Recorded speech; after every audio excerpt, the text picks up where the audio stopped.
Welcome into this Tuesday edition of the Oxford Exxon Podcast. Chase Parham and Neal McCready, Clark Ford studio this morning. Ole Miss baseball returns home to face Memphis 6:30 tonight. First pitch for that one. We'll discuss a little bit about baseball today and some other topics for you on a podcast brought to you every single day by the Oxford Exxon, Highway 6 West in Oxford. You know by now you get daiquiris, $4.99 or $3.99 for the cheapest, 44 ounces for the largest.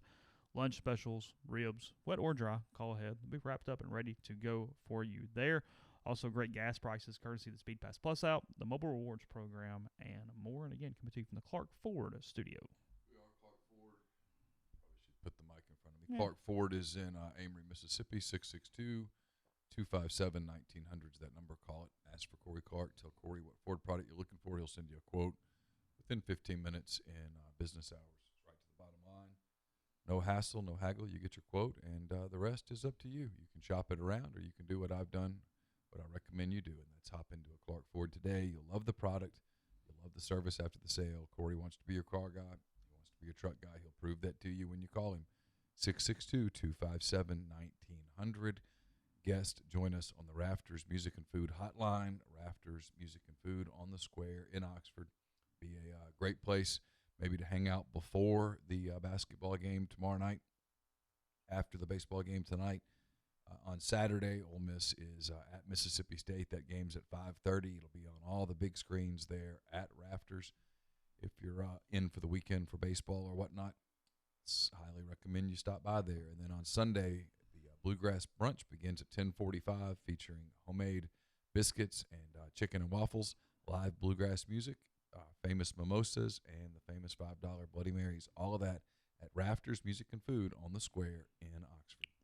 A little bit of a surprise today. Ole Miss and Memphis tonight again, 6:30. Jackson Kimbrell will start for the Rebels, the freshman left-hander. He has a couple appearances so far this season. He's got a 4.5 ERA, a 300 batting average against in a couple innings, 3 hits, 2 runs, 1 earned, 2 strikeouts, 1 walk. I expect a lot of guys to throw today. I think Mike's probably doing one of those whole staff kind of deals in the midweek because he commented on Sunday about how one of the reasons he took Diamond out early is just to get guys work because they had not done much of that. So I think he will not necessarily experiment, but he will definitely have a little platoon situation on the mound tonight. I expect Wes Burton to throw. Wouldn't be shocked to see Drew McDaniel throw tonight as well. And then we'll see about Austin Miller. He had that side discomfort. I would think that if there's any question, he's not going to get anywhere near a mound today. But I am curious about an update for him as they move into the weekend against Princeton. Story coming here in probably about an hour after we get done taping. So probably as you listen to this, it'll be up. I talked to Mike Clement yesterday a good bit about the strikeout walk home run thing. We discussed, sustainability, it was something he had planned, and more. So it'll be up at rebelgrove.com. He talked about, to Neal's point, is it Major League's bleeding in? And he said that he's not necessarily teaching it that way, but the interesting thing is he thinks that a lot of other hitting coaches before they get to college are. So it's changing the profile of the player before they get to the college level, and then he's having to figure out, are we doing too much of it, or are we not doing enough? He said he's kind of in the middle. He used Gray Kessinger as a good example. He said that when Gray first got to Ole Miss, if anything, he had kind of a downward plane swing, which definitely needed better launch angles. Said that he was careful to never use the word launch angle with him. It was more of, hey, let's do some drills to get you on a better plane. But he said that a lot of times he feels like the word launch angle screws with hitters. They start trying to swing up or start to do certain things. So he said in some ways he tried to manipulate him in some different ways to improve launch angle without making it a major part of the conversation. But he said that, he thinks that it's slowly doing it simply because of what some in elite, not in a negative connotation way, but travel ball, some different coaches that deal with players prior to getting to college have already implemented some of those things. Guys are specializing in a sport at the age of 8, 9, 10. I mean, I've watched it. The days of a kid playing high school football and then playing high school baseball and high school days, those days are pretty much over unless you got the right daddy or you're a hell of a player. And so kids are specializing, and a lot of people are hiring their own hitting coach, or their club team, their travel team has a hitting coach. Okay, what exactly can I do with this swing without completely screwing the hitter up? Because a lot of it's programmed. Well, and a lot of it is, hey, we got to figure out how to make you productive too. It's not like the minor leagues where I got 18 months to fix you. No, you got to hit now. So I got to make small adjustments. I got to do different increment, different things to try to fix that. So it's a tough job. Everything mechanical with the hitting coach, as well as the psychological parts of a hitting coach. A lot of times, a college hitting coach is a psychiatrist as much as anything else. Let's keep some confidence. Let's keep things. Season. The answer is they should. Yeah. Need to. But I thought it was interesting after Bryant and Rizzo were out of the game and they were just sitting there talking for a little while, talking about the mental part of the game, how they have these conversations throughout the course of the season about how bad they are at baseball. It's such a difficult game. Hitting is very difficult. And Rizzo was talking about, the challenge of just not getting too low, not letting the lows bottom you out. And so I think there's a lot. It's a shorter season, and you don't have time to completely tinker with to alter a swing that much. You can tinker with it, but you can't change it much. Yeah. So again, we look at home runs, we look at walks. Ole Miss is actually on a record pace from a school standpoint in all three categories. Obviously, we talked about the home runs being on the record pace. Walks from a per game standpoint are on a record pace, and then the strikeouts are, which is not a great thing because as Mike says, and I write about, it's one of those deals where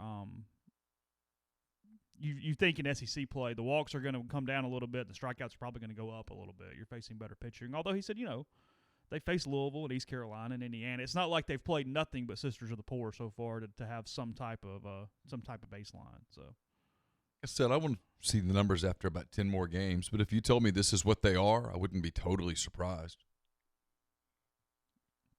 Well, I mean, I'll be shocked if they hit 109 home runs this season, but I don't know. Never know. Well, the good news for them is that 6 guys have hit multiple home runs and 9 guys have hit a home run. So it's not like they're getting all of it from 3 dudes. It hadn't gotten warm yet. Yeah. I don't know. I think that's, you might be seeing the beginning of radical change. The game has changed. If you watch big league baseball much at all, you see that it has become a 3-outcome game. Walk, homer, strikeout. Lots of strikeouts.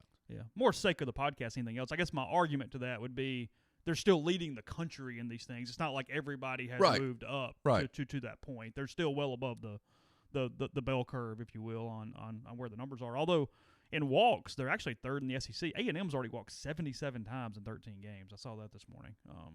Just walking a ton, but strikeouts a lot. And then the school record for strikeouts, by the way, if you're curious, was 510 in 1999. Whatever reason that is, 8.2 per game. Ole Miss currently at 9.9 per game. Way ahead. Way ahead. Yeah. That's Well, it tells you you got some guys hunting. They're hunting the long ball a little bit. And that happens. Sure, especially if you're hitting them. Ole Miss does lead the SEC in strikeouts. I was just kind of curious about that. They have 109. Florida and somebody else, Missouri, are at 103. That's probably Florida somewhat in Ole Miss's boat, I would assume. Although they've only hit 13 home runs. If you're Missouri, that's probably a really bad sign because you're not going to produce some of those other offensive categories the way other teams will. So I'm kind of looking at that. So I'll be curious, like I said yesterday. I'll be curious to see the numbers after the LSU series. That's about 10 more games. You'll have a much better sample size at that point. Yeah, that was one of the conversations I had that probably won't even make the story with Mike yesterday. He said, it's 11 games. Do you really know what you are? And he kind of laughed. He goes, well, no in some ways, but it's 20% of the season. I mean, at some point, it's all I got to go on. So it is what it is. I don't know. I think it's worth looking at. It just you do have to put it in some context. And after you've played 10 or 11 more games and you've doubled these numbers, and if the numbers are the same, that's who we are. I'm going to spend about 10 seconds on this. Memphis 8-3 in the on the year. They lost 2 out of 3 to Xavier the first weekend, which is a bit baffling, but nonetheless.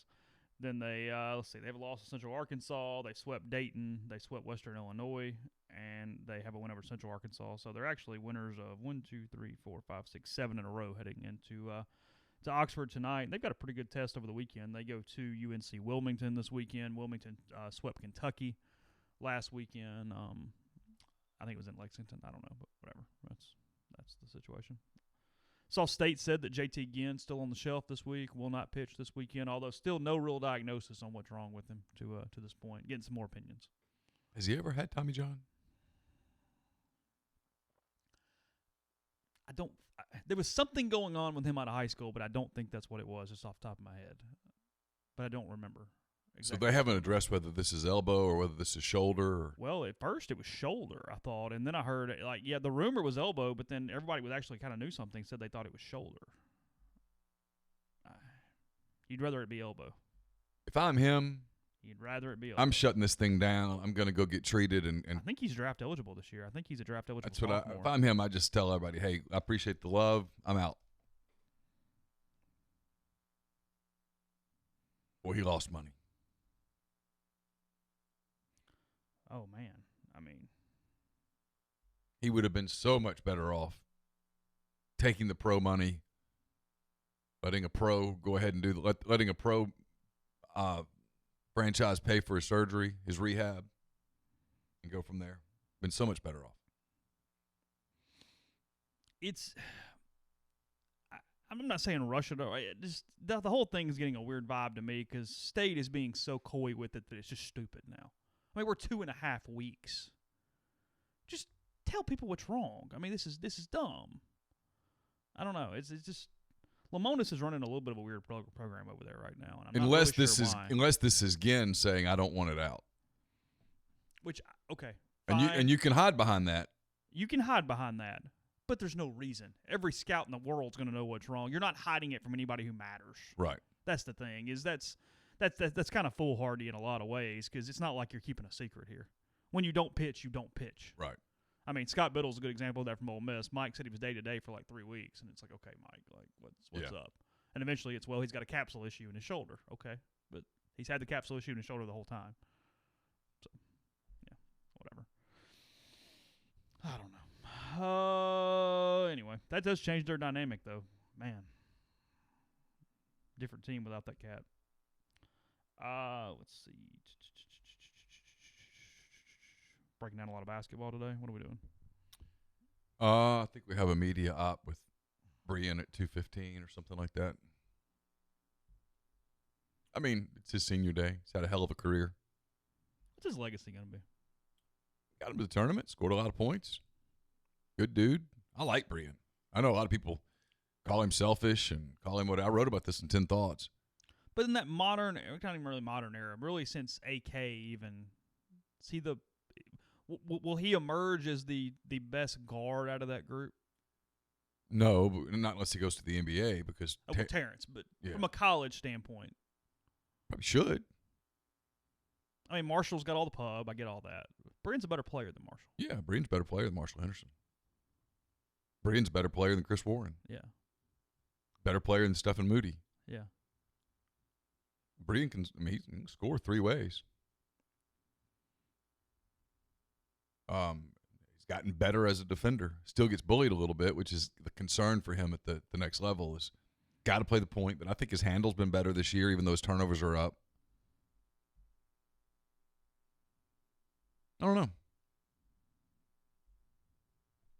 I like him. I mean, I look at everything from how he handled media standpoint because that's what I do, and he's kind of been through it all. He's been through that nightmare season with Andy's last year. Mm-hmm. He went through a year. It was kind of a renaissance season where they got to the tournament. Had to get over a big injury out of high school. Yeah, a bad ACL. And then this year he's had to carry a team and gotten frustrated a little. He's expressed it a little subtly.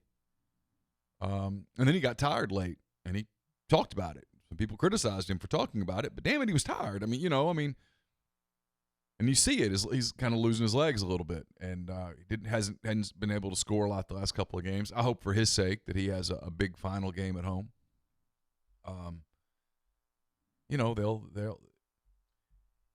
There will be one of the off-season storylines that I think has been squashed now because he's played so well is going to be now the storyline is going to be how do you replace his points? It's a legitimate question. It's a legitimate question. How do you replace his points And probably moving by forward? committee is the only way that will make a lot of sense.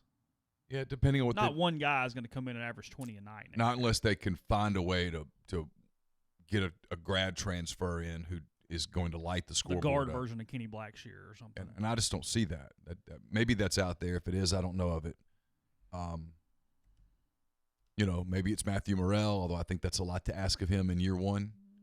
I think you'd be pleased with Morrell giving you 9 to 12. Yeah, they're going to have to get double figures from him. They're going to have to get double figures from him, and they're going to have to get double figures from Joyner. And if Schuler stays, he's got to have a better year. Where I think they've got a chance to be better next year is there are some real signs and it's inconsistent right now. They've got to do it night in and night out. But there are some real signs that Hadim C. and KJ Buffin could really take a step forward. And I'm going to give Blake Henson the benefit of this doubt. When you miss an entire offseason, it really screws with your rhythms. And Blake's got to grow up. He's got to become a little less confident, a little more selective with his shot. But there is talent there. For the people like, we could just get rid of him. Be careful. To replace him with who? I almost catch myself getting a little defensive of some of the guys. Like, well, you got to process this guy and this guy and this guy. I'm like, who are you going to get? You going to go get 7 grad transfers? And then what after that? The truth is, you got to build a program. That's why I thought Saturday was really encouraging for them with Sammy Hunter looking like maybe the lights are coming on. I think Sean Robinson's going to play some next year, but make no mistake, this team's going to miss Bree and Tyree. Watch them late in an offensive set this year. Who are they looking for? Where the hell's Bree and getting the ball? That's it. Yeah. And all you got to do is look at that final possession at Rupp where Kentucky denied the ball to Tyree, and the whole possession just completely fell apart. The one where Devontae took the last 3. Yeah. That was their season in a nutshell. I'm giving away my end of the year column. That's okay. But that was their season in a microcosm. This team's legacy is not they sucked and they got blown out a bunch. Nope, that is not it. This team's legacy is they couldn't get over the hump. And a lot of that is because they couldn't find that next guy to go back a year and look at when they went to Missouri at the end of the season in an absolute must-win game. And Brean was off. Mm-hmm. And Terrence was off. And Devontae carried them, and then late, both Brean and TD made plays. That team had playmakers. This team has a lot of times been limited to one playmaker. Yeah, it's a different Schuler this year. TD's gone.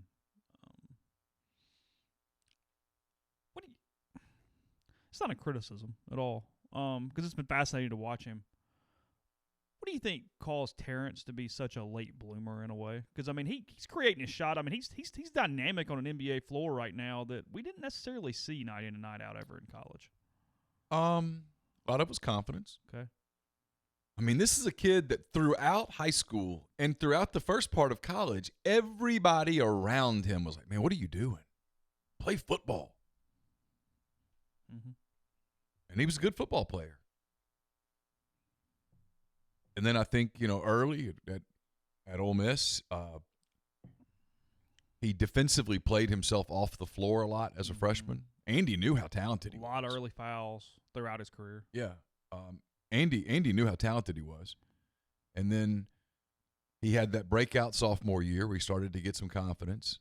And then that whole junior year, that Brian's sophomore year, that Andy's last year, it was just such a year of an abomination. Just a nightmare. Yeah. If you go back and remember, they lost, was it 4 overtime games? Had the ball in and out at A&M.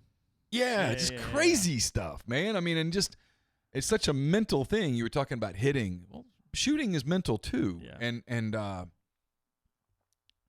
don't know. And then I thought the change did him good. He went and give Terrence credit. He went and did the NBA evaluation thing the right way. He went into it open-minded. He listened. He got feedback, took it to heart. Said, okay, yeah. And then, Kermit challenged him to become a better defender, which is something Andy had done for 3 years. And I think different voice, and the clock was ticking. Mm-hmm. And so he did. He kind of became a better defender. He's always been an elite athlete, my God, and He developed a better shot. He developed better work habits. And again, you're not an NBA guy, so you don't completely understand what I'm about to say. I mean, you get it. And I don't know what the Major League Baseball equivalent to this is. I don't know what the NFL equivalent to this is. He could not have gone to a better organization. Yeah.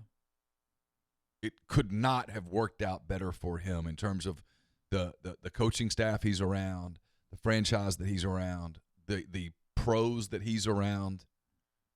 I mean, he's around Kyle Lowry and Mark Gasol and Serge Ibaka, Fred VanVleet. He's around guys that you could not get a better nucleus core of professional basketball players to bring in a young dude, Norman Powell. I mean, he's in a cocoon, if you will. And Nurse is a fantastic psychologist of a coach. Knows when to push, knows when to back off, knows when to bench, knows when to yell, knows when to play. And they've let Terrence have a lot of growing pains because Terrence played his way onto the bench early in the year a little bit.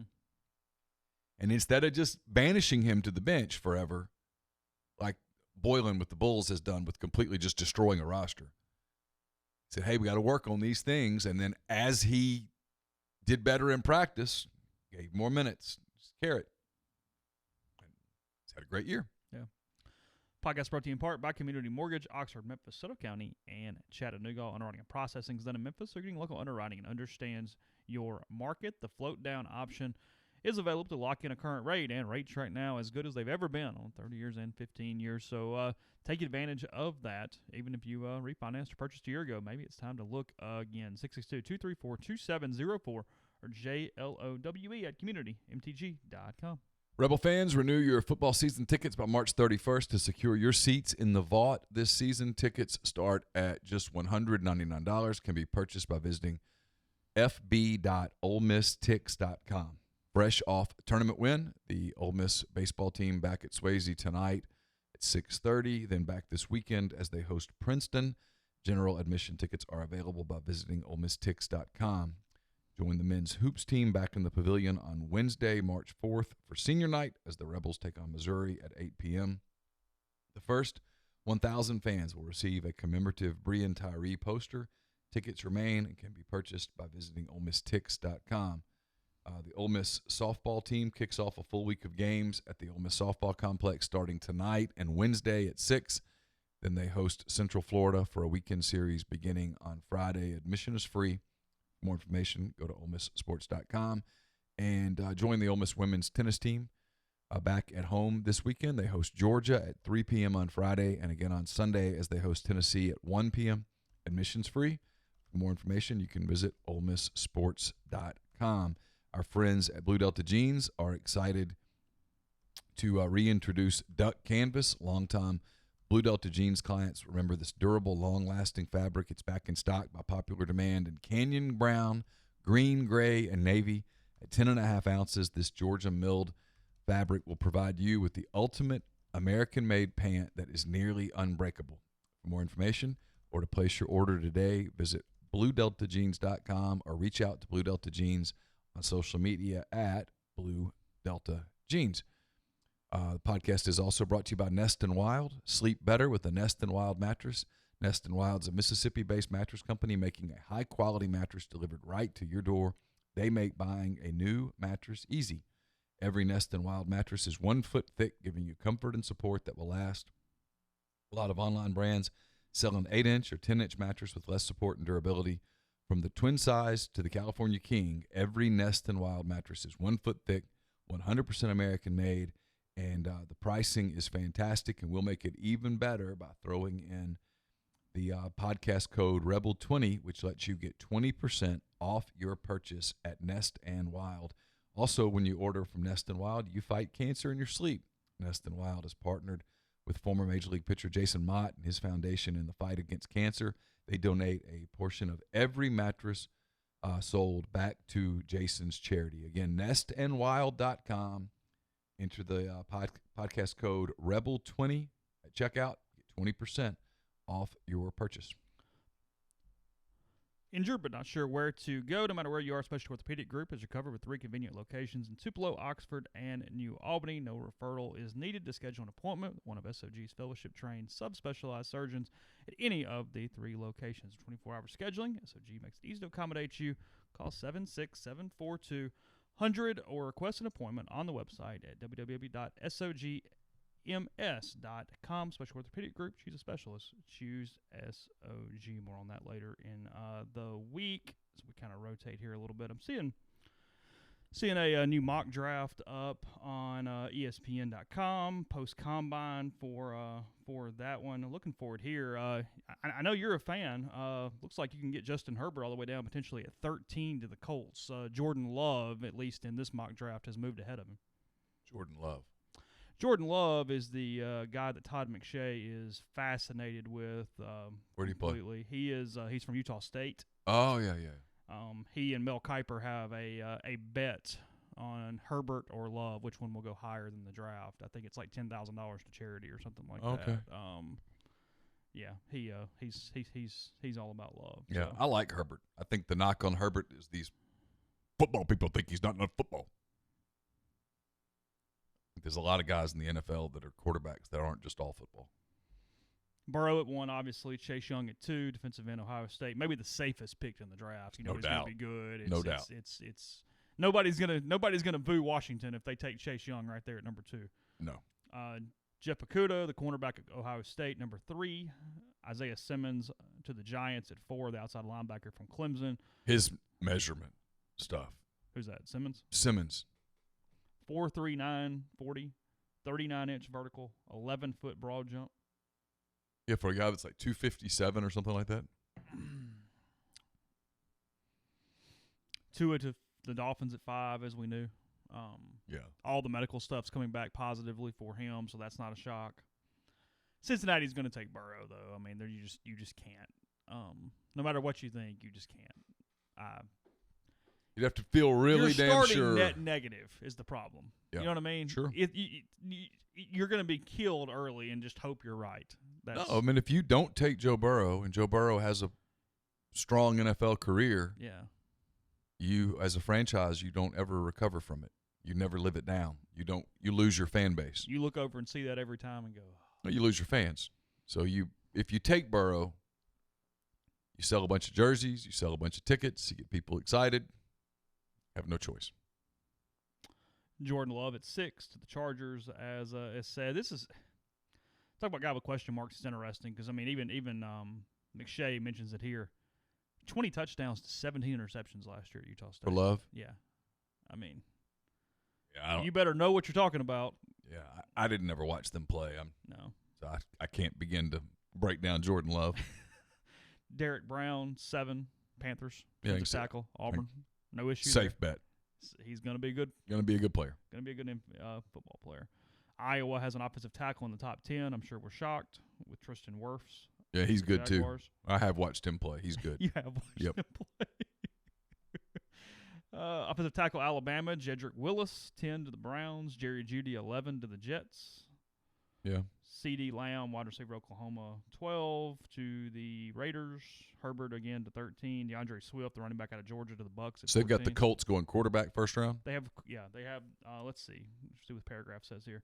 In the first season since Andrew Luck shockingly retired, Colts passing game averaged 194.3 yards per game, third worst in the league under Jacoby Brissett.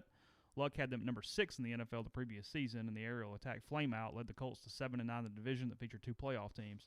A change under center is likely needed. Brissett has another year on his deal. That'll be important. Herbert needs a little more time. The 6'6" gunslinger tested well at the combine and lit up the Senior Bowl in January, but consistency concerns haven't gone away. He has the physical traits you want in a quarterback, including a big arm and mobility, but questions about whether he can lead an NFL offense explain why Herbert is available to the Colts at number 13. I wonder if they will be a little more gun shy than most, in that Luck was a guy who football wasn't the only thing in his life. Was able to walk away from it.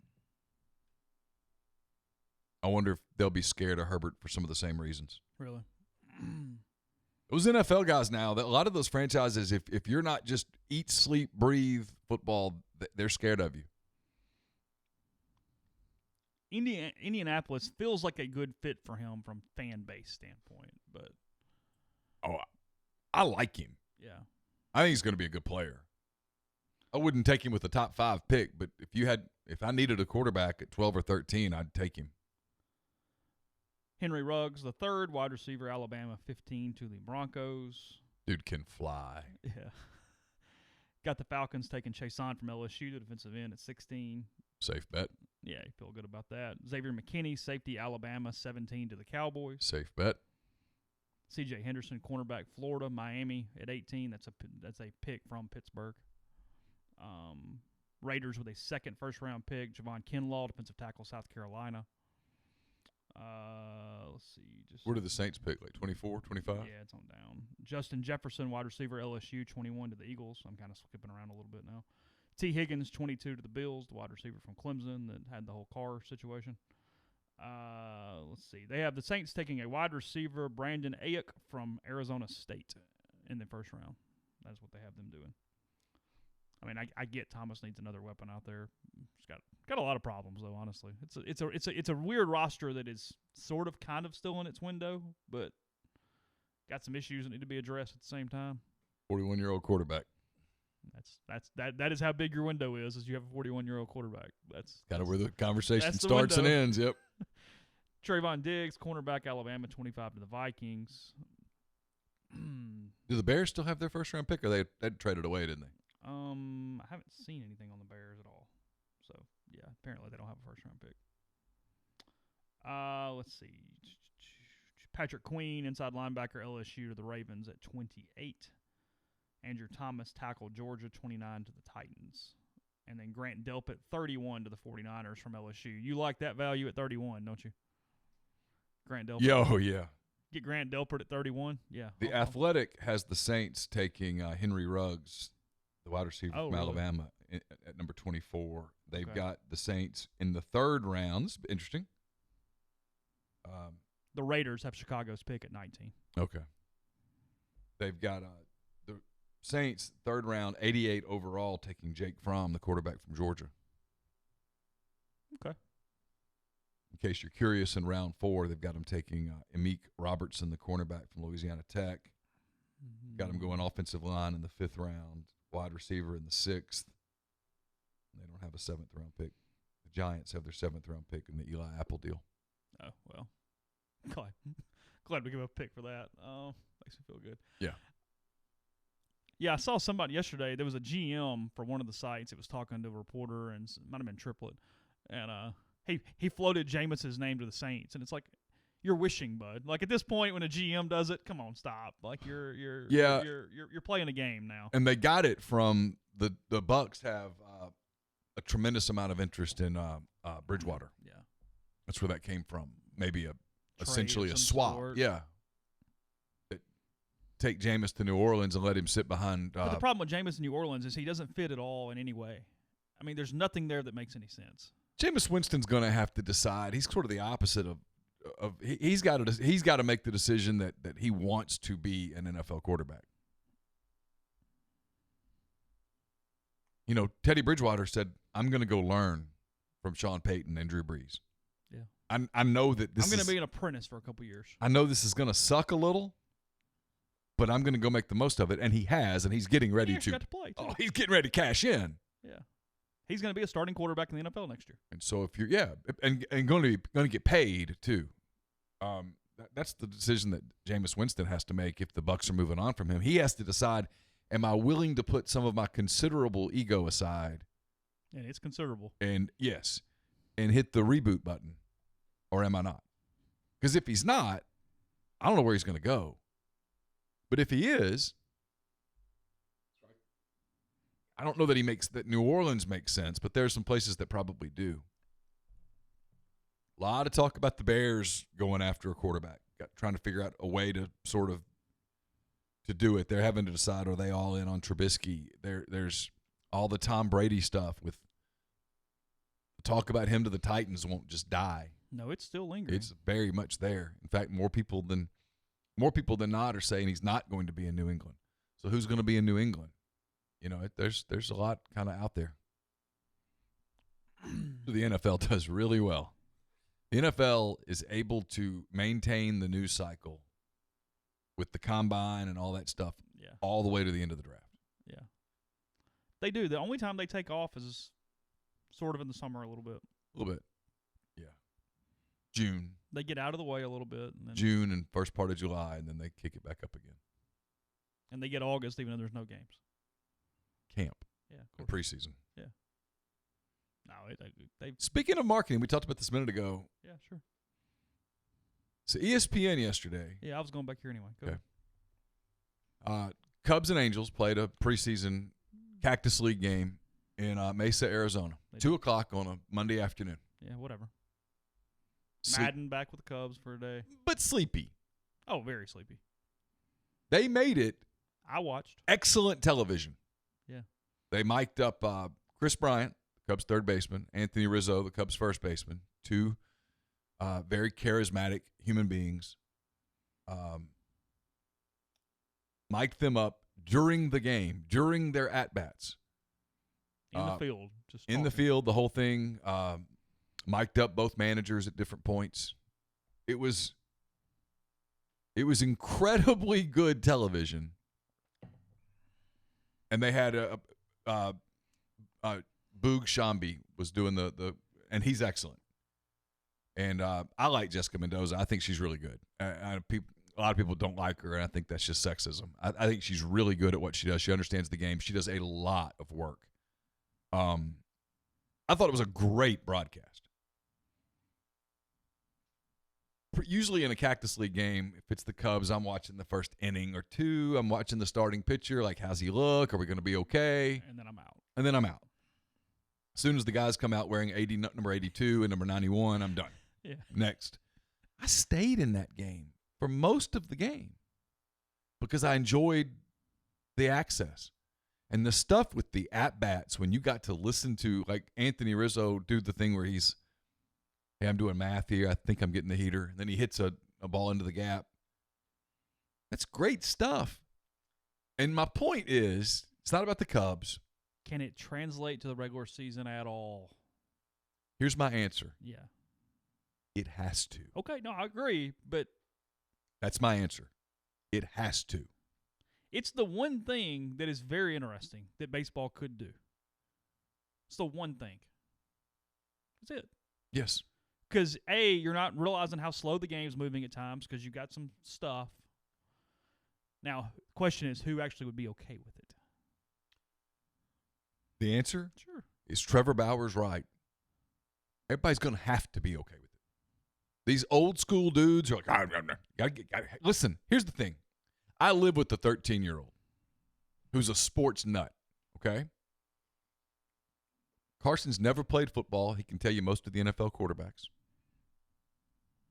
He would love to be a basketball player. God bless him. He gets out in the driveway every night, does dribble drills and stuff. But bless the sperm and egg thing really hurt him. But he would love to go to Memphis on Saturday night. I don't know that we're going to be able to pull it off, but he would love to go to Memphis Saturday night. Why? See the Grizzlies who are fighting for the 8 seed and the Hawks who are a bad team? No. He wants to watch John Morant and he wants to watch Trae Young. Because the NBA, because it's basketball and all that stuff, but they do a fantastic job of marketing their stars. Plural. Lots of stars. They do. You can hate the NBA and you got to give them that. They're fantastic at it. People feel like they know guys beyond LeBron. Yeah, of course. I mean, Carson knows when, hey, PG's shoes are coming out. All this stuff. He's that. He grows up in a house where his dad's a baseball nut. Love the Cubs. And during Carson's years that he can remember, the Cubs have been good. He's not particularly interested. He liked that yesterday. That was where I was going. That came on. I taped it for him because I didn't know it was going to do it. Got on the Peloton and turned it on. Like, hey, we have everybody mic'd up. I'm like, oh, I better record this. And he was like, oh, that was cool. That was funny. That was cool. So if you're a Braves fan or you're trying to become a Braves fan, you got to figure out a way to mic somebody up. If you're a Yankees fan, mic up Brett Gardner. Baseball? Sunday Night Baseball would be perfect. hey, tonight we've got Freddie Freeman and Bryce Harper mic'd up. Yep. You want to grow the game? Baseball loves to talk about growing the game, and then they do everything the opposite of growing the game. That was compelling last night. I think we're years away. I just think the managers and the organizations will fight back like a son of a gun. Just do. I think you're Maybe I'm probably wrong. right. But I'm going to tell you this. I don't know that they have years. And I'm going to tell you why. You got to get young people. Look at our business, right? We came in and we started thinking, okay, how do we grow this? Well, we got to go after a certain demographic. We studied things. We did things like this that appeal to a younger demographic. If you're baseball, you better open your eyes a little. Look at how well the NBA does with young people. Look at how well MLS is doing with young people. Look, I know it was new and novel and all that stuff, but Nashville had 55,000 plus at an MLS game the other night. It was their first game and inaugural and all that stuff, and I'm sure it'll drop off some, but you can't ignore those numbers. Mm-hmm. People our age, we didn't grow up playing soccer. People our kids' age, they grew up playing soccer. They grew up watching soccer on Saturday mornings. They can watch the English Premier League. They can watch Bundesliga and all that stuff on satellites, and they do. And they talk about it at school. Major League Baseball's got to figure that out. You've got to somehow, like yesterday, the Angels put out that video of Mike Trout hitting the golf ball 400 yards or whatever the hell it was. All of a sudden, oh, that's cool. You're going to have to figure out ways to make Mike Trout cool. Well, and I'm going to continue this conversation after the break, but the other thing you got out of that was so many people on Twitter joking but serious goes, oh, I now know what Mike Trout looks like. I know. Because he hit a golf ball on Twitter. Not that he plays for the Angels and is one of the best statistical players of all time. I know. Fascinating. So, podcast brought to you in part by Tyson Drugs and G&M Pharmacy. 662-236-2222 is the phone number. Still go get the flu vaccine. It is available as due at our copay on most insurance plans. Not to wait in line or anything. They'll get you out as quickly and painlessly as possible. They also deliver locally in the Oxford area to your home or workplace. They offer MedSync to fill your prescriptions the same day every single month to make it easy on you. And with Right Way Meds, they will individually package that medication by dose to make sure you take it when needed every single day. Again, 662-236-2222. Now's the time out there that you really need to probably have a financial professional on your side with all of the volatility in the market due to the coronavirus and all that stuff. I recommend Pinnacle Trust. They're based in Madison, Mississippi. They represent clients in more than 20 states. They have advisors in multiple states as well. They provide detailed, specialized investment management, financial planning, retirement planning for individuals and businesses, and much more. They also have the Pinnacle Trust 401k advisory services team. Call them today. They'll conduct a complimentary, no-obligation benchmarking and analysis of your current 401k plan. Mention that you heard about Pinnacle Trust on the Oxford Exxon Podcast. You'll get 10% off your first year's fees. We're also brought to you by the Westin Jackson. It's home to Soul Spa. It's also home to Estelle Wine Bar and Bistro, where you can sip on a creative craft cocktail, enjoy their curated wine list. It's open for breakfast, lunch, dinner, and Sunday brunch. Chef Caden's mission is to connect guests with the community through local partnerships, so gather at Estelle at the Westin Jackson tonight. And we're brought to you by John Edwards of Regency Travel Incorporated in Memphis. If you've been thinking about a golf trip with the guys, maybe you're trying to decide whether it's a good time or not to make a trip to Europe. Maybe you're changing your plans and you're like, I think we're going to keep it domestic this year, and you're looking for something new.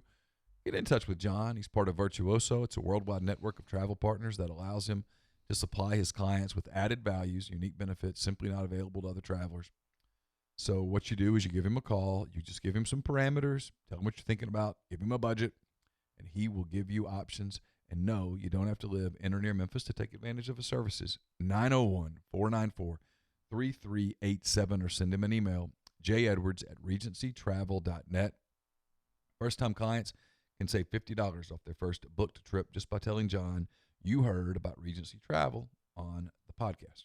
Podcast is brought to you by Visit Oxford. Visit oxfordms.com is the website. Go to the events page, see everything going on this week and every week. The First Tuesday music series kicks back off today, 12:15 to 1 for that. You got a Cabernet tasting today. You got baseball.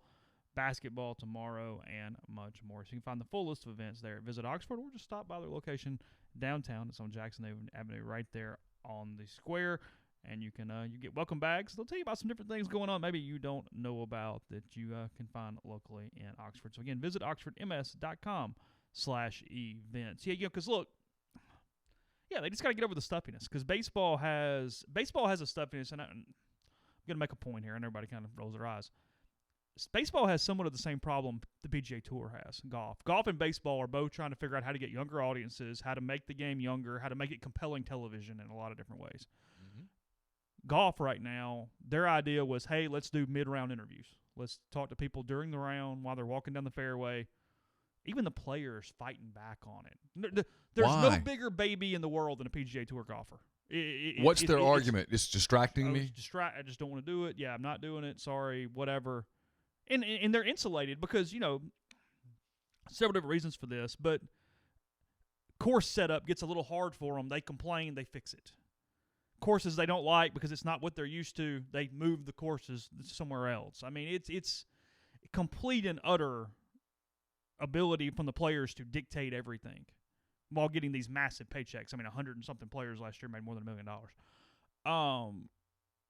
But my point being, the PGA Tour is better at it than baseball, and they still haven't gotten to that point yet to fully whatever. So that is why I think baseball is even further behind because they haven't even caught up to where golf is right now. On trying to find the younger players. Because golf, in a lot of ways, is only getting a little bit of a younger market because a lot of non-traditional media started covering them in more interesting and cool ways. And the PGA Tour has, frankly, fought against that even to some extent in some different ways. So, I mean, they sort of got this big golden goose handed to them that they haven't fully taken advantage of. And, baseball's not even close to that. I don't watch NASCAR, but they do the thing where you can hear the radio. Yeah. At least some. Which gets you involved a little bit. Of course. Yeah. No. I mean, that is the most... Yeah, anything inside, pardon the pun, inside baseball is the way to get television to work. The most interesting thing in golf, when the commentator shuts up and you hear the caddy player conversations on what club to hit. Yes. By far the best part of the entire broadcast. Yes. And a lot of times they'll try to talk over it, and it's like, shut up. That's what I actually want to hear. Yeah, I want to hear that. Baseball, same thing. NASCAR, same thing. No, I mean... And I know people go, well, how do you do it? Because I know baseball's reaction is, how do you do it where there's no cheating? Well, you just don't cheat. What are we talking about? Well, if you mic up the hitter and the hitter's in the box, Rizzo didn't know what was coming yesterday. Got to hear him converse with the catcher. He was, look, I don't know how many people, I'm a Cub fan and I get it. And my son worships Anthony Rizzo, but I don't know how many people are as charismatic as he is. I tell you what, pick the right people. But I tell you who would do it. It'd be fascinating. Mic up Trevor Bauer during a game he's pitching. I know it was spring training, but him tipping his pitches yesterday was brilliant. One of the funnier. He's so funny. I love him. He's playing for a team I'm supposed to hate, and I love him. Mic him up. Let's talk him. Let him talk through a game. Think you do it? Yeah. Well, he'll be the first to tell you. We've got to do something, we being Major League Baseball, to get these kids. Everybody wants to make the money. But if people stop going to your games and people stop watching your games and your TV rights go down, it's less money. So you think he'd wear a microphone while he's pitching? Yes. Yes. Be fascinating. I'd watch. Yeah. Sunday night, Reds, Padres. Are you watching? No. Trevor Bauer's mic'd up. I'm watching. Yeah. I'll go make a sandwich while the Reds are hitting. I'll come back. Yeah. I'm watching. Sure. The all-access thing is what people want. Hey, man, marketing 101 is you give people what they want.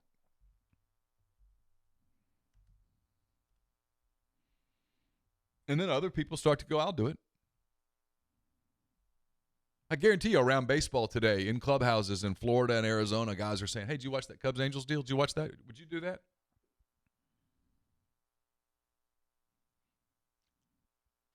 Somebody in the stream said they're doing it again today with the Yankees. Brilliant. Yeah. I'll watch.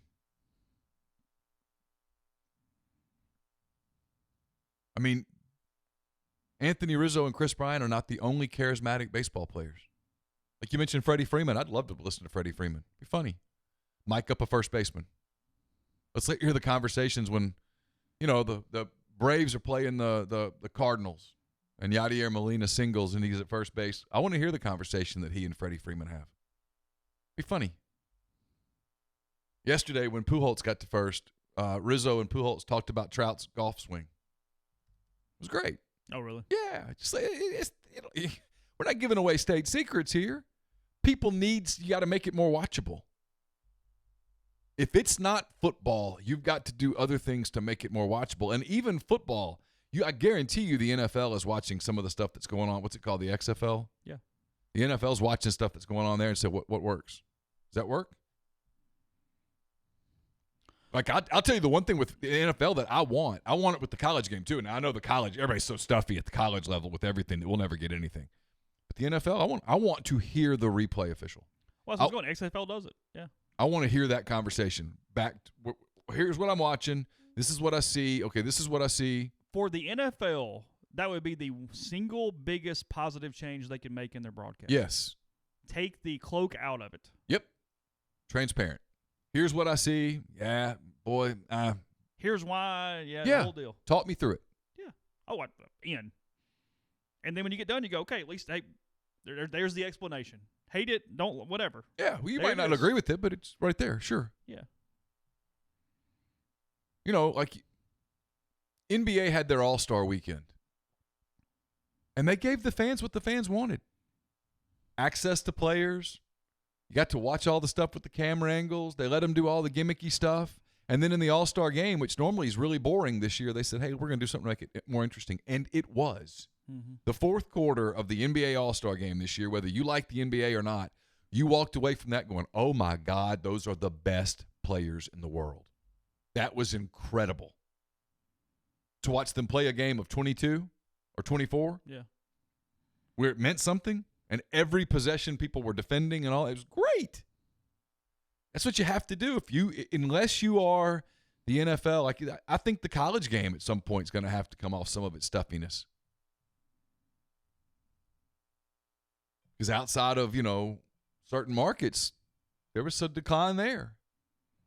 The games are 4 hours long because of the stuff. You've got to, if you want people to truly watch those games, you're going to have to make some things more accessible. You're going to have to take some of the stuffiness and the secrecy and the, oh my God, what if anybody sees this out of it? No, the XFL has done a really nice job. I don't know what their ceiling is. I don't know how long it works. I don't know anything else. They've done a nice job with what they envision as a possible niche. They've done a good job. I mean, kickoff's an improvement. The replay stuff's good. They're having some fun. It's good. No problems. Well, I'm not glued to it. No, I haven't watched it, but I'll give them credit. They very clearly understand, hey, we're not the NFL. Let's not pretend that we are. Let's do some different things. Let's experiment. I've followed Jordan Talmu. That's what I've done. I've kind of seen how he's done and how and he's having a hell of a year. And the Battlehawks appear to be pretty good. That's what I got. He and Channing play on that team. Yeah. DeMarcus Gates has done a really good job. Who's he play for? I don't know. Okay. Yeah. Did rough something. I don't know. Yeah. But the rough somethings? Yeah. I can't criticize. I had no idea. I don't know. Something I knew the name of Jordan's team. That was about it. You knew the Battlehawks? I knew that one because of no secret. I like Jordan a lot. Yeah. Jordan's one of the nicest people I think we've ever covered. DeMarcus finding a way to just kind of hang around. He was in that other league too, and then this one just sort of playing football. He's one of those guys that wakes up and tackles something. That's what he does. That's kind of what he does.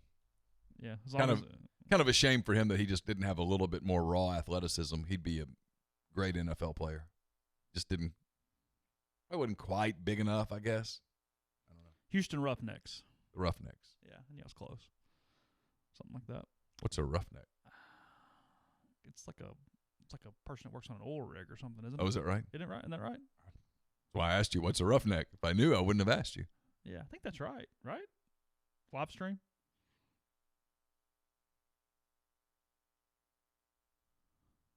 Yeah, okay, yeah. Thumbs up. That's what I thought. Yeah. We're doing better with that than we are languages, apparently. Yeah, getting a lot of corrects there. It's good. Pleasing myself. Okay, good for you. Yeah, I know. I had something. Where was it at? Bad pod, I know, but I lost what I had. So I don't know. I'm not sure. I don't have access to your computer. What's on your list? That's a good point. I don't know.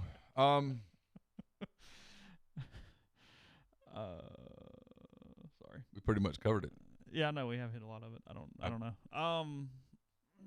I did. That was my takeaway from yesterday. Was when I watched it, I had a conversation with a friend of mine that was like, "Can they do that in the regular season?" And my response was, "They have to."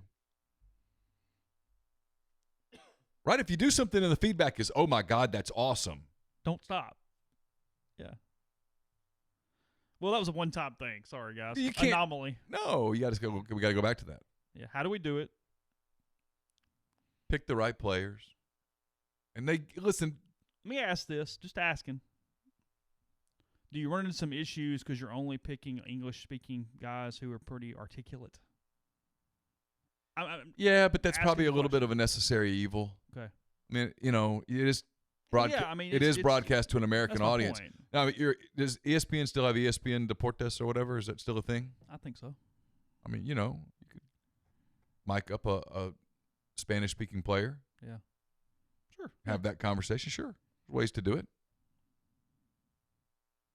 There's ways around it. Some practicality that kicks in. Sure. Well, frankly, I mean, it works for everything. We're being a little redundant here. Do it in college when they broadcast these Thursday night games. Put one on Kumar Rocker. Of course. Whatever.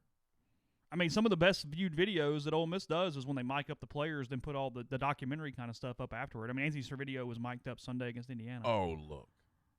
Thursday night football, mic up the damn MAC coach.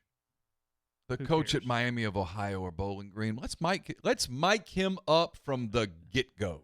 Out of the tunnel till we leave. Yeah, let's do it. Let's hear play calls. I mean, are you really telling me that's going to make that big of a difference in the big Miami of Ohio versus Bowling Green thing? Start experimenting.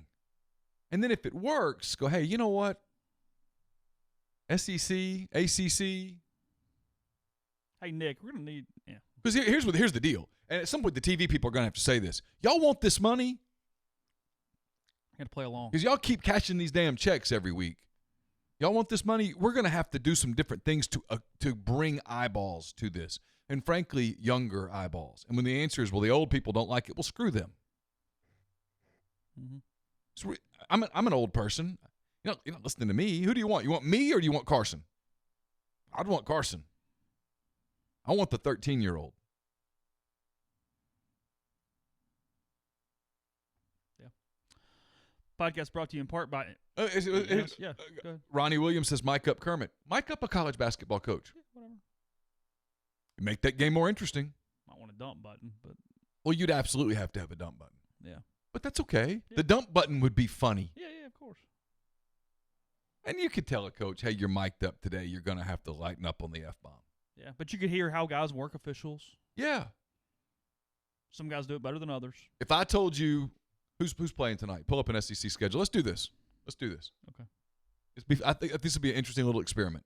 I know we got some ads to read, but this is interesting. There's 3 SEC games tonight, I think. Are there? Okay, we'll get to it. Yeah. I'm sorry. Oh, you're good. 'Cause I think the point's going to get made with both of us. With this. Yeah.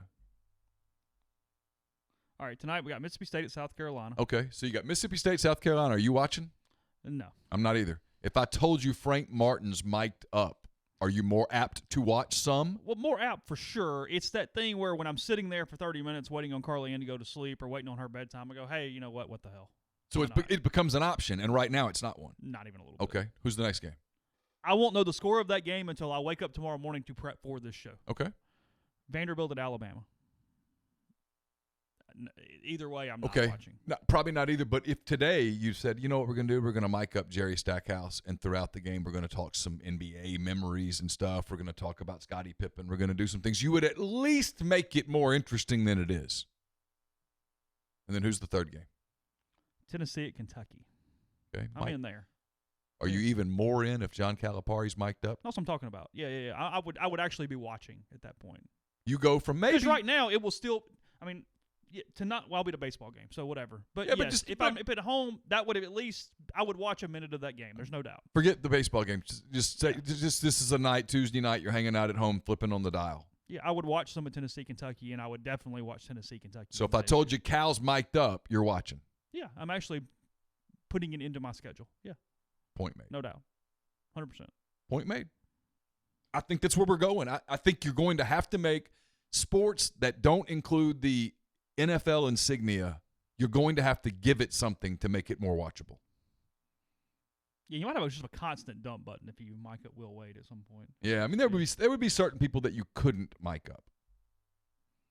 And they would say no and okay, yeah. Yeah, but back when Andy Kennedy was coaching, he would be fascinating. Yeah. And if you told Andy, who's TV savvy enough and marketing savvy enough, hey, you're a mic on, he's not going to drop the F-bomb so much. Yeah. But like his conversations with David Huertas, in all seriousness, his conversations with the Terrence Davis would be it would make the broadcast far more interesting. If you're the guy in Dubuque who's flipping around going, am I really watching Mississippi versus Florida or not? Oh, they got the coaches mic'd up. I'll watch. Well, now all of a sudden people know who the players are. It's good for recruiting too.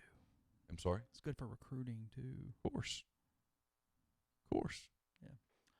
Podcast brought to you in part by In-House Interior and Design. They are in Tupelo on Main Street. They're also inside Sugar Magnolia in Oxford, booth 34. They've got the complete dorm room set up for some options there if you want to do some appointments to spruce up the dorm room for the student in your life. 662-681-6241, 20% off the first 10 dorm room appointments for that. So really trying to focus on that today. Go by and check it out inside Sugar Magnolia. Just give them a call and see what they have to offer. Again, 662-681-6241. We are also brought to you by Grenada Nissan. If you're in the market for a Nissan vehicle, Grenada Nissan's the place to go. It's just off Interstate 55 in Grenada, Mississippi. They've got a complete selection of new and previously owned Nissans. Great lease deals as well. Get in touch with them. Tell them you heard about the podcast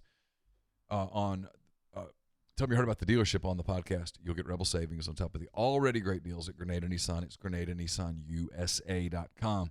We're also brought to you by Oxford University Bank, OUB, locally owned and operated right here in Oxford. When you deposit money at OUB, that money and the vast majority of the bank's profits go right back into the Oxford community.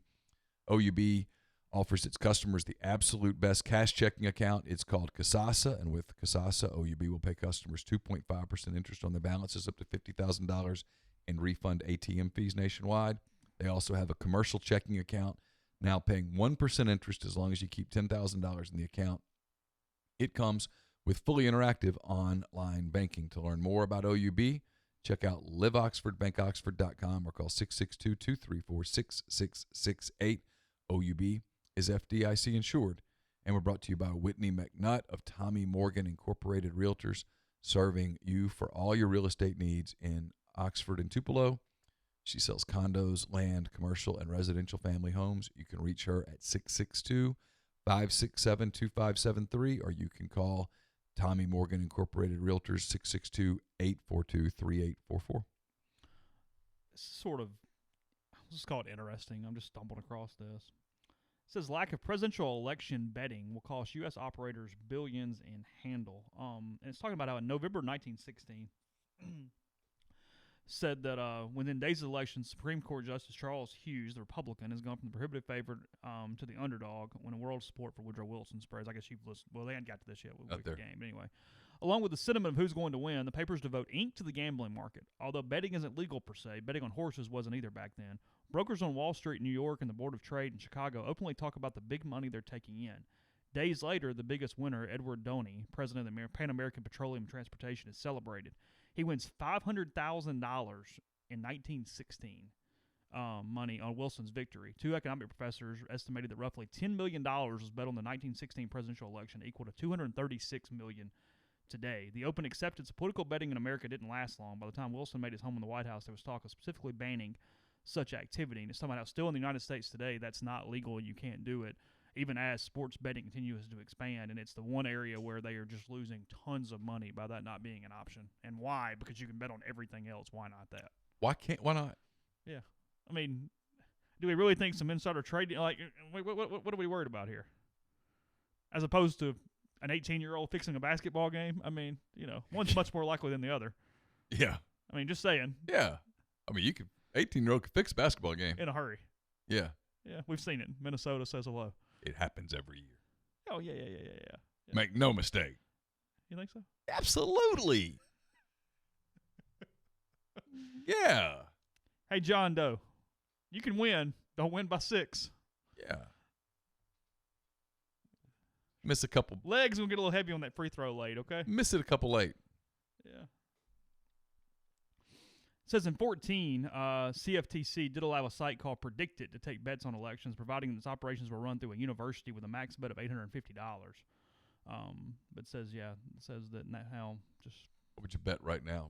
Would you throw a buck on Biden right now, or would you be still? There wouldn't be a good bet right now because I think Trump's going to win, and I would assume that he would be a prohibitive favorite at the moment. I would have said that until this week. You think this week has changed that? Well, this coronavirus thing and what it's doing to markets. That Fox News poll was interesting last week. Had him losing to essentially everyone. Now, Trump's not a good predictor in polls. We learned that in 2016, that a lot of people will vote for him that won't admit it. Yes. And that there's a lot of people who you don't have in your sample sizes that will vote for him. Yes. So he's probably the worst poller relative to performance in American political history. It's not his fault at all. And the people that will try to blame a virus on one person, it's insane. If the markets do some of the things that people are talking about the markets doing, just the way people are, I could see chaos opening the door for something. It's very obvious also, I think, and this isn't a criticism or anything, it's just an observation. You feel free to tell me I'm an idiot. It's pretty obvious the Democratic national people told Klobuchar and Buttigieg, get out. Yeah. Get out right now before Super Tuesday or else, because they were concerned about Sanders building up such a lead that it would be insurmountable. So today's a huge day for the Democratic nomination. You do think it's being rigged in a way. That's too strong, but you know what I mean. Not rigged, but yeah, I think they're very concerned clearly that if you're the Democrats, I think there's concern, whether it's justified or not, I don't know. I think there's concern that Sanders wins the nomination and has no chance at the election. And I think they look at a guy like Biden or something, think he has a better chance in the general election against Trump. Brian Cashman just says he does not expect Aaron Judge or Giancarlo Stanton to be ready for opening day. Ooh. Yeah, they're getting banged up. My pick of the Tampa Bay Rays looking better and better. Is that who you picked? I did. Pick the Rays? I picked the Rays in the AL East. Talk about a franchise that's done a good job. Jeez. The Tampa Bay Rays and the Oakland A's are phenomenal. No resources at all, and they just win. Well, I mean, Billy Beane said it back in the day. We're just trying to buy runs, bud. Just trying to buy runs. I just wish the Cubs had money. I hate for those small market teams that just can't quite figure it out. If only they just had some money, But bless them. It's hard when your stadium is packed every single day. In the third largest media market in the country. I mean, how do you even, not to get on this, but I was watching it yesterday. And look, I'm a heterosexual guy. Chris Bryant's a great-looking person. He's charismatic. He's funny. He appears to be a good guy. I know, like I want those honeycomb BDJs, and he wears them a lot better than I do. Yeah, well, yeah. And you're going to think about letting him walk because he just don't have any money? I'm calling him in and going, give me a number. We'll figure it out. Yeah, let's make this work. You can have my parking spot, too, while we're at it. Yeah. I'll walk an extra 10 feet. Let's put your billboard up all over the city.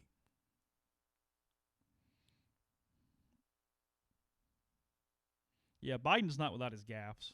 I'm seeing in the live stream here. Oh, I think it's safe to question whether he's completely lucid. Mm-hmm. The last 4 years have not been kind to his ability to communicate effectively in public. I mean, Obama did a really good job of sort of hiding him for 8 years. And Obama could have run with you or me as his running mate and won. He was a rock star. Pretty good. we always talk about Trump and different things, idea of climate, but even on a little more local level, to our neighbor to the east. Message board thread this morning goes, if you told me in 1999 I'd be walking in to vote for Tommy Tuberville today for political office, I'd have laughed and slapped you in the face. Yeah.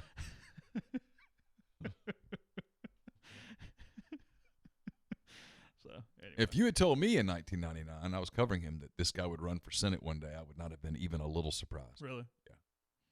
You might have thought his last 15 years had gone differently than they have, but Yeah. sure. He Because he skated some landmines around here. and is a staunch conservative. Yeah. Yeah. I would have. Well, yeah, he's like any other politician. I mean, they all got skeletons. Yeah. But